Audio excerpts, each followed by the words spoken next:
Guarantee me 6 things and I will guarantee you Jannah. 6 things. Rasulullah ﷺ said, إِذَا حَدَّثَ أَحَدُكُمْ فَلَا يَكْذِبْ. When you speak, don't lie. Then he said, وَإِذَا وَعَدَ فَلَا يُخْلِفْ. And if you make a promise, don't break your promise. وَإِذَا أَتُمِنَ فَلَا يَخُنْ.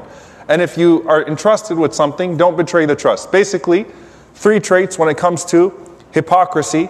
قال عليه الصلاة والسلام وَغُضُّوا أَبْصَارَكُمْ وَاحْفَظُوا فُرُوجَكُمْ وَكُفُّوا أَيْدِيَكُمْ.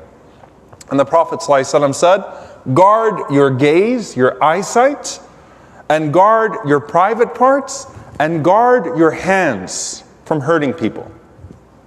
Interesting hadith. 6 traits. Rasulullah ﷺ said, if you have these 6 traits in your life, I will guarantee you Jannah. Now it's very interesting is that there are 2 fountains. The fountain of sidq, the fountain of truthfulness, and the fountain of hayat, which is modesty. And all of these traits are going back to the exact same 2 things if a person can maintain these things in their life.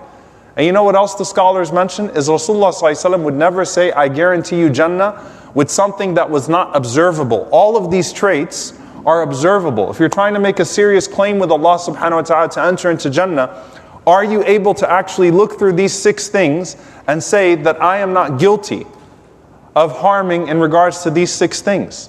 Also, some of the ulama mention what? That when you look at these things that the Prophet ﷺ gives, they're all about restraint. And what does Allah Azza wa Jalla say? وَنَهَى النَّفْسَ عَنِ الْهَوَى فَإِنَّ الْجَنَّةَ هِيَ الْمَأْوَى. A person who's able to restrain themselves from their desires, they have Jannah. When you think about Jannah, a person starts to think about Qiyamul Layl. A person starts to think about lots of fasting. A person starts to think about lots of charity. And the Prophet ﷺ is saying, Jannah first and foremost starts off with what? Guard these things. Guard yourself. Protect yourself. Restrict yourself in